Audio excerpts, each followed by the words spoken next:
এই খাবারটি বাচ্চাদের দ্রুত ওজন বাড়াবে, উচ্চতা বাড়াবে এবং মেধাশক্তি বাড়াতে জাদুর মতো কাজ করবে। আসসালামু আলাইকুম দর্শক, নুরস মমের আজকের পর্বে আপনাদের ছোট্ট সোনামণিদের জন্য হাই প্রোটিন সমৃদ্ধ এবং হাই ক্যালোরি বহুল একটি খাবারের রেসিপি নিয়ে হাজির হয়েছি। এই পুষ্টিকর খাবারটি যদি আপনারা দুর্বল অথবা কম ওজনের বাচ্চাদেরকে নিয়ম করে খাওয়াতে পারেন, তাহলে খুব দ্রুতই তাদের স্বাস্থ্যের পরিবর্তন ঘটতে শুরু করবে ইনশাআল্লাহ। তো খাবারটি তৈরি করতে আমি এখানে নিয়ে নিয়েছি 2টি গোল আলু। আমরা রেগুলার যে আলু খাই আমি এখানে সেগুলোই নিয়ে নিয়েছি। তবে আপনারা যদি হাতের কাছে মিষ্টি আলু পান তাহলে এখানে অবশ্যই মিষ্টি আলু নেওয়ার চেষ্টা করবেন, কারণ গোল আলুর তুলনায় মিষ্টি আলুর পুষ্টি গুণাগুণ কিন্তু অনেক বেশি থাকে। তো আমি গ্রেটারের সাহায্যে আলু দুইটিকে খুব ভালোভাবে গ্রেট করে নিচ্ছি, যাতে করে ছোট বাচ্চারা খুব সহজেই খাবারটি খেতে পারে। যাদের কাছে গ্রেটার নেই তারা চাইলে ছুরি বা বটির সাহায্যে কুচি কুচি করে কেটেও নিতে পারেন। যাই হোক, আমার আলুগুলোকে গ্রেট করে নেওয়া হয়ে গেছে। এবার এগুলোকে একটা সাইডে রেখে দিচ্ছি। আর এখানে আমি আরও নিয়ে নিচ্ছি একটি মুরগির ডিম। ডিমটাকে আমি কাঁটা চামচের সাহায্যে খুব ভালোভাবে ফেটিয়ে নিয়েছি। যারা 10 মাসের কম বয়সী বাচ্চাদেরকে এই খাবারটি তৈরি করে খাওয়াবেন তারা এখানে পুরো ডিমটা নেবেন না, শুধুমাত্র ডিমের কুসুম দিয়ে খাবারটি রান্না করবেন। তো আমি চুলায় চলে আসলাম। চুলায় একটি পরিষ্কার প্যান বসিয়ে এর মধ্যে দিয়ে দিব পরিমাণ মতো বিশুদ্ধ খাবার পানি। পানিটা যখন খুব ভালোভাবে ফুটে উঠবে তখন আমি দিয়ে দিচ্ছি 1 প্যাকেট নুডলস। আমি এখানে 1 প্যাকেট নুডলস নিয়েছি আর নুডলসগুলোকে এরকম একটু ঝুরা ঝুরা করে ভেঙে নিয়েছি, যাতে করে বাচ্চাদের গিলে খেতে কোনো ধরনের অসুবিধা না হয়। এখন চুলার আঁচ মাঝারি আঁচে রেখে মোটামুটি 3 থেকে 4 মিনিট রান্না করে এই নুডলসগুলোকে সেদ্ধ করে নিচ্ছি। মোটামুটি 70 থেকে 80% মতো সেদ্ধ করলেই হয়ে যাবে।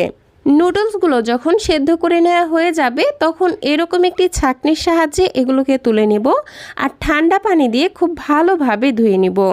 তো আমি ধুয়ে নিয়ে আবারও চুলায় চলে আসলাম। প্যানের মধ্যে দিয়ে দিচ্ছি 1 চা চামচ পরিমাণ ঘি। এখানে অবশ্যই ঘি ব্যবহার করার চেষ্টা করবেন, কারণ ঘিতে থাকে গুড ফ্যাট এবং ক্যালোরি, যা বাচ্চাদের দ্রুত ওজন বাড়ায়, উচ্চতা এবং স্মৃতিশক্তি বাড়াতে জাদুর মতো কাজ করে। যাই হোক, ঘি গলে আসলে আগে থেকেই গ্রেট করে রাখা আলুগুলো দিয়ে দিয়েছি। আর এখন চুলার আঁচ একদম লোতে রেখে আমি মোটামুটি 1 থেকে 2 মিনিটের মতো এগুলোকে ভেজে নিব, যাতে করে খুব সুন্দর একটি ফ্লেভার বের হয় আর আলুর গায়ের পানিটাও শুকিয়ে যায়। 2 মিনিট ভেজে নিয়েছি। এখন আগে থেকে সেদ্ধ করে ধুয়ে রাখা নুডলসগুলো দিয়ে দিলাম আর আলুর সাথে নুডলসগুলোকেও আরও 1 মিনিটের মতো ভেজে নিব। ভেজে নেওয়া হয়ে গেলে এবার এগুলো রান্না হবার জন্য দিয়ে দিব 1 কাপ পরিমাণ লিকুইড গরুর দুধ। যারা 1 বছরের কম বয়সী বাচ্চাদের জন্য খাবারটি রান্না করবেন তারা এখানে গরুর দুধের পরিবর্তে নর্মাল খাবার পানি ব্যবহার করবেন। এখন চুলার আঁচ মিডিয়ামে রেখে এগুলোকে ঘন ঘন নেড়েচেড়ে রান্না করে নিতে হবে। প্রিয় দর্শক, আমি এই খাবারটি রান্না করতে ইনস্ট্যান্ট নুডলস ব্যবহার করেছি। তবে আপনাদের বাচ্চারা যদি স্টিক নুডলস অথবা এগ নুডলস খাইয়ে অভ্যস্ত থাকে তাহলে এখানে কিন্তু সেই নুডলসগুলোই ব্যবহার করবেন, কারণ ইনস্ট্যান্ট নুডলস বাচ্চাদের স্বাস্থ্যের জন্য ততটা ভালো নয়। আর নুডলস যদি ঘরে তৈরি করে খাওয়াতে পারেন তাহলে তো সেটা সব থেকে বেস্ট হবে। যাই হোক, আমি এটাকে মোটামুটি 5 থেকে 6 মিনিট রান্না করে নিয়েছি। আর দেখতেই পাচ্ছেন দুধটা কিন্তু অনেকটাই শুকিয়ে এসেছে। এই পর্যায়ে আমি খাবারটির টেস্ট বাড়ানোর জন্য 1 চা চামচ পরিমাণ লাল চিনি দিয়ে দিচ্ছি। আপনারা চাইলে এখানে তাল মিশ্রি অথবা গুঁড়ো ব্যবহার করতে পারবেন। এখন আমি আগে থেকে যে ডিমটা ফেটে রেখেছিলাম সেই ডিম অল্প অল্প করে খাবারটির মধ্যে দিয়ে দিচ্ছি আর 1 হাত দিয়ে অনবরত নেড়েচেড়ে খুব ভালোভাবে মিশিয়ে নিচ্ছি। এই পর্যায়ে নেড়েচেড়ে দেওয়া একদমই বন্ধ করা যাবে না, কারণ এই পর্যায়ে যদি নেড়ে দেওয়া বন্ধ করে দেন তাহলে ডিমের বড় বড় দলা পেকে যাবে। যাই হোক, সব কিছু খুব ভালোভাবে মিশিয়ে নিচ্ছি। আর ডিম দেওয়ার পর মোটামুটি 2 মিনিট রান্না করে নিলেই কিন্তু খাবারটি বাচ্চাকে খাওয়ানোর জন্য একদমই তৈরি হয়ে যাবে। এখন আপনারা যে যেমন ঘনত্বের খাবার বাচ্চাকে খাওয়ান, খাবারটিকে ঠিক সেই রকম ঘন বা পাতলা রেখে চুলা থেকে নামিয়ে ফেলবেন। এই তো আমি ঠিক এইরকম ঘনত্বে রেখে নুডলসটিকে চুলা থেকে নামিয়ে নিচ্ছি। আর এই তো তৈরি হয়ে গেল বাচ্চাদের জন্য হাই প্রোটিন সমৃদ্ধ এবং হাই ক্যালোরিযুক্ত একটি নুডলসের রেসিপি।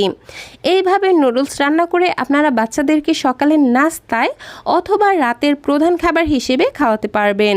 বাচ্চারা অল্প খাবারে বেশি পুষ্টি পাবে এবং বাচ্চাদের দ্রুত ওজন, উচ্চতা ও স্মৃতিশক্তি বাড়াতে জাদুর মতো কাজ করবে। আর এইভাবে নুডলস রান্না করে আপনারা কিন্তু 8 মাস থেকে 5 বছর বয়সী বাচ্চাদেরকে খাওয়াতে পারবেন। তো দর্শক, এ ছিল আমার আজকের আয়োজন। ভিডিওটি ভালো লাগলে প্লিজ একটি লাইক দেবেন এবং আমার ভিডিওগুলো দেখে যদি আপনারা সামান্যতম উপকৃত হয়ে থাকেন তাহলে অবশ্যই ছোট্ট একটি কমেন্টের মাধ্যমে জানাতে একদমই ভুলবেন না। বাচ্চাদের জন্য এরকম আরও নিত্য নতুন সহজ এবং পুষ্টিকর খাবারের রেসিপি পেতে প্লিজ আমার চ্যানেলটিকে সাবস্ক্রাইব করে পাশের ঘন্টাটি বাজিয়ে অলে সেট করে রাখবেন পরবর্তী ভিডিওর নোটিফিকেশন সবার আগে পাওয়ার জন্য। আজকের মতো বিদায় নিচ্ছি। আল্লাহ হাফেজ। আসসালামু আলাইকুম।